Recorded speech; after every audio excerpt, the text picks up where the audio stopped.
او تاسو ته ما ویلي چې صلوات په معنا د شاباسۍ راځي، صلوات په معنا د افرین راځي، صلوات په معنا د تشریف راځي چې دا ډېر شریف سړی دی، صلوات په معنا د مدح او ثنا راځي چې رب العالمین د دغه شان بندگانو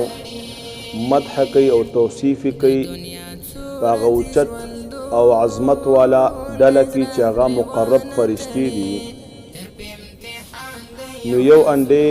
او یو باره هغه صلوات شو او بل رحمت شو، او دریم چې کوم پنډوکې په منځ کې کېښودی شي د باره هغې ته علاوه ویلې ده، نو هغې نه تعبیر وکړی شو په اولئک هم المهتدون، دغه کسان په هدایت کې